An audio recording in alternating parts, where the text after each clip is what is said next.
Wilson became president. Now, Wilson, after William Rainey Harper and Charles Edgar, was the most innovative American university president in the early 20th century. He moved to Princeton, and he revolutionizes Princeton. First, he wants to create what he called the elective system. There were no sort of elective system. People took all kinds of courses, one credit courses, 2 credit courses. People took 10 courses, 11 courses a year. There was no sense of order, no sense of majors. It was just hodgepodge. And so Wilson, following the example of Cornell and other universities, insisted that they have a series of courses. They could be 3 credits each, and you have more general courses at the beginning and more advanced courses. I mean, he sort of devised the modern Princeton curriculum. Then he wanted to improve the teaching at Princeton. Princeton was a place at that time where students did almost no work. One former student called it a, quote, paradise of leisure. And Wilson was a man who really believed in learning for the sake of learning. And he wanted to invigorate the teaching. He wanted to just inflame young men with the idea of knowledge. And he thought a lot of the older faculty had gotten comfortable there. So he came up with an idea of bringing in 50, what he called preceptors. Preceptors were young PhDs in a variety of fields who would be something like instructors or assistant professors now, who would come in with a primary obligation to teach. And they would live and interact very closely with the students. He wanted to really get teachers and students involved almost as equals in classroom and living arrangements. And he thought if he brought in 50 incredibly energetic young faculty, they would not only sort of enliven the student body, but they would do wonders for the older faculty. And that then he pushed through this preceptorship. And Wilson, because of the power of his intellect and personality, was able to attract stunningly able young faculty. And then Wilson wanted to break down the kind of hierarchical elitist eating clubs at Princeton. He thought it was terrible that the upperclassmen kept the lowerclassmen out of the eating clubs. So the young freshmen and sophomores weren't able to interact with faculty or upper students, and so didn't sort of have mentors to them how to be leaders and so forth. And he thought that this kind of elitist eating club system was just disaster.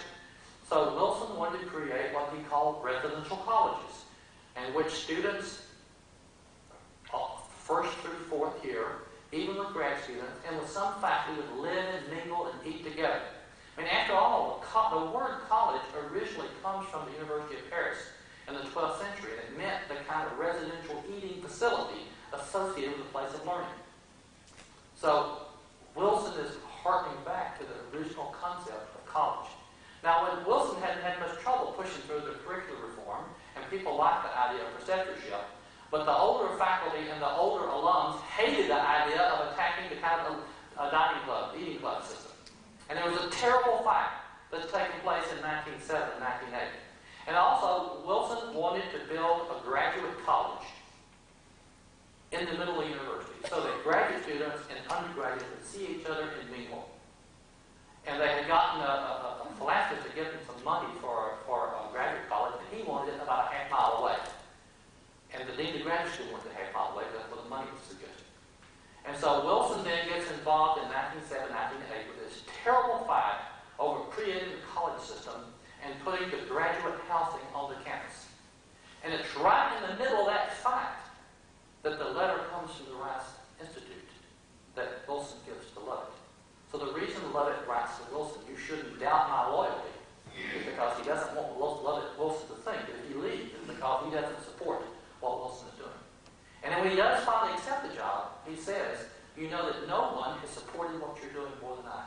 And so I really feel if I can take the ideas of Princeton had in 1898 accepted the honor system. If I can take the honor system, if I can take the idea of the preceptorship, young, vigorous, young faculty, if I can take the idea of the college system, if I can take the idea of research and learning going hand in hand, and somehow plant it in a new part of the nation, I am in some sense not departing from Princeton, but I am helping Princeton emerge in a different region. So here's this young man then in 1908 with his 2 PhDs from the great German university, with experience at Hopkins and Chicago and Princeton. I mean, you can hardly imagine a person more able, more prepared for this job. So he accepts. The trustees had chosen, perhaps more wisely than they knew. And then he set forth on this round-the-world trip. It's an amazing trip. To read where he went, even the day of computers and airplanes and all that, boggles the mind. I'm going to read the cities he went to. And he's not looking just at the oldest distinguished universities. He's very interested in the new universities that have been founded. And there's a very interesting process in the late second half of the 19th century whereby urban education is being renovated. And so the new, like in England, the so-called red brick or civic universities are emerging. Not the old Cambridges and the Harvard and the Oxfords, but new universities that emphasize engineering and science. Oxford and Cambridge emphasize primarily classical subjects. And the new polytechnic kind of institutions in France and in Germany. So Lovett is interested not just in the most distinguished, the Sorbonnes and the Cambridges of the world, but also these new kind of institutions. And so I'm going to list the places he went. Liverpool, Glasgow, Edinburgh, Aberdeen, Liverpool again, Dublin, London, Hamburg, Gothenburg, Christiania, Oslo, Switzerland, Stockholm, Lund, Berlin, Göttingen, Leipzig, Munich, Zurich, Milan, Padua, Bologna, Pisa, Paris, Brussels, The Hague, Leiden, London again, Paris again, Madrid, Lisbon, Seville, Cordova, Alhambra, Granada, Gibraltar, Genoa, Rome, Naples, Athens, Corfu, Constantinople, then by the Overland Orient Express to Vienna, Budapest, and Warsaw, and St. Petersburg, and Moscow, then the Trans-Siberian Express to Vladivostok, and the Tokyo, Kyoto, Yokohama, and then by ship to Honolulu, and then to Stanford and to Berkeley, and then by the Sunset Limited back into Houston. I mean, what a trip. and he kept, there's a very, I keep thinking Rice ought to send me for like a sort of, don't you think, Gary? I need to go back and replicate that trip again and see what he saw and take pictures. But anyway, on the way, he had this great big book with kind of real thin paper, and it was divided, where did you do the day, who did you talk to, what buildings did you look at, what buildings constructed out, how big were they, what people's, he had an incredibly detailed kind of diary. And about the second and third day, he quit filling all that out. But he put down where he went, so you can retrace exactly where he goes. And on occasion, he puts down who he talked to and what they said. But he also sends letters back to the trustees, in which you can see what he's learning. He's talking to the academicians and the scholars and the librarians all over the world. And a lot of the things he sees become sort of part of Rice. All those little aphoristic statements that we associate with love. Like put brains before bricks and stuff like that. People are telling him. People are saying, hire the best faculty you can get, no matter where they're from. It's interesting, in America, Americans had told Lovett and the Rice trustees, you'll have to hire Southerners, because this is a Southern institution. They're kind of second rate. So you couldn't really get Northern people, and they wouldn't be accepted in the South, so you had to get Southerners. But the trustees, right off the bat, hired Lovett from Ohio. And the trustees themselves are remarkably cosmopolitan. Emmanuel Raphael is from England. And he's Jewish. What's very interesting there, this is a time when Ivy League universities wouldn't have Jewish faculty. And here's a very prominent Jewish layperson who had chaired the search committee about 10 years before when the synagogue was hiring or calling a new rabbi. And he's the one who's running the search committee for Lovett. Cesar Lombardi is from Switzerland. So 2 of the 6 trustees not only are not from the South, they're from abroad. And Lovett is determined not just to hire Southerners, but to hire the best people in the world for this new university. He comes back from this trip and he reports to the trustees. And on his way, you can tell, in one place he's kind of musing when he's in somewhere in England. He's kind of thinking, how many faculty could I have? I have 10 full professors. And he comes up with a faculty of 139. Oh, we don't have faculty of 139 in World War II, but he's really imagining what you could do with the university if you had sort of a blank check charter, a lot of money, and vision. And he comes back and he has created in his mind the idea of a university. This is not going to be some little Southern community college. It's not going to have be a place that's just sort of technical instruction or polytechnic, this or that. Lovett has imagined a great university. It's going to start small. It's going to start what he calls the science end, because this is a new country that needs buildings. But he wants to have some place markers for architecture, for art, and music history. He wants it to grow into a full university. He wants to hire the best architect he can find in the world. He wants to attract the best faculty. He says, we're going to begin small, but we're going to be, I can see someday, an academic giant. He sells that to the trustees. And then an architect, you got to have a campus. By this time, they had bought this site here, about 297 acres. It was almost trees. There were a few trees back down there toward the entrance gate. But basically, you stand at the entrance gate, look to the west, and see the horizon. There wasn't a house, there wasn't a fence, there wasn't a tree. It was just prairie.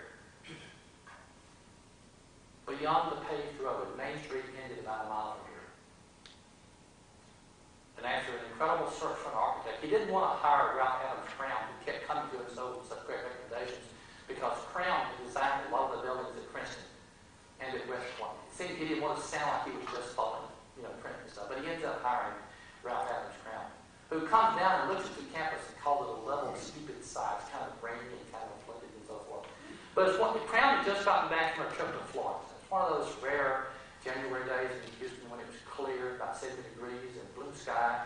And Crown thought, Mediterranean climate, And he looked around, well, what kind of building? I mean, what do you match? There's no Spanish architecture, there's no Greek revival, there's nothing to match. It's just empty. And this idea came to him to kind of create an eclectic Mediterranean civilization. Actually, Lovett has some very interesting comments in his Around the World trip about the kind of architecture he wants. He loves the architecture of southern Spain and the Venice and Florence and the kind of Dalmatian coast. And it's clear later on that he has some influence of what Crown picks out, this kind of eclectic Mediterranean architecture. But anyway, after a lot of argument and fussing and fighting, they hire Ralph Adams Crown. Crown begins to do the drawings. Lovett is so involved, he just drives the architects up the wall. Finally, the architects writing a law letter. Look, Mr. Lovett, we appreciate the fact you're really interested in this university, but you've hired us. Won't you just please back off and let us do what we want to do? But the interesting thing is, Lovett was, his whole life had become, he wanted to build a university with the curriculum and the faculty and the physical plant that was second to none. So he was involved in every detail of the plan. And he forced Crown to draw and rethink and redraw. The result, of course, is the plan that Rice still essentially adheres to. So by 1910, the campus is underway. They have set that, cornerstone laying of Lovett Hall and so forth, and begin to build the initial buildings. So now you've got a building, a court building, where you've got to attract faculty. And when he was around the world trip, when Lovett was speaking to faculty around the world, he clearly kind of piqued their imagination about what this new institute called the Rice Institute. And where? Houston? Where is Houston? And it's going to be a great university. Lovett, one of the most amazing things about it, not only was he so articulate, but he clearly had a sense of charisma. He had a kind of vitality of imagination that meant that he could talk to people who had great academic positions at Stanford and Harvard and Cambridge and Oxford and the Sorbonne. And he could persuade those people to give up their cushy tenured positions and come to a place not yet open and buildings not yet finished on a swampy plot of land beyond the paved road in Houston. It's amazing. It's difficult now for us to hire faculty, because the very best people are already at very good universities and they're already being well paid, so this is a very good university. But if somebody has a really nice position at Harvard, then it's difficult to just change for another good position. How Lovett was able to do this? Amazing how he sold them on this new institution. And he begins to hire faculty. And what faculty he hired? Harold A. Wilson in physics, with his Ph.D. from the Cambridge Laboratory, Cambridge, teaching it to write up. Julian Huxley in biology from Oxford. Griffith C. Evans in mathematics from Harvard. Albert Girard in French from Stanford. Lindsay Blaney in German from Heidelberg. Amazing faculty. So he's hiring faculty. He also goes back in the spring of 1912, or January, March, and he goes to Paris and to London and to Berlin, writing letters back, hiring faculty. And you need students. By 1911, 1912, he's going all over Houston. He's giving commencement addresses at TCU, at Texas University of Texas. He's giving talks with the Texas Lumberman Association. He is attracting students. The Southern Education Board meets in Houston, and lo and behold, this little pamphlet, the Rice Institute, with all beautiful text about Dr. Rice and a picture of William Marsh Rice and drawings of the building and so forth, is handed out to the delegates at the Southern Education meeting. And, you know, the Southern Architectural Review, you open it up, the whole issue was devoted to this William Marsh Rice Institute. And the New York Times, Popular Science, I mean, he was a genius at getting the word out. He's attracting faculty, he's building the campus, he's attracting students. And it all comes together on September 23, 1912, 12 years to the day since William Marsh Rice was murdered.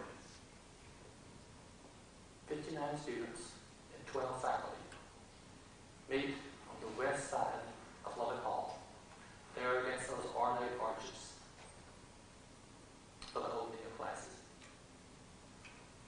And later that afternoon, the students and the faculty and the trustees and important people in Houston meet in what we now call the faculty room, founder's room, for the matriculation address.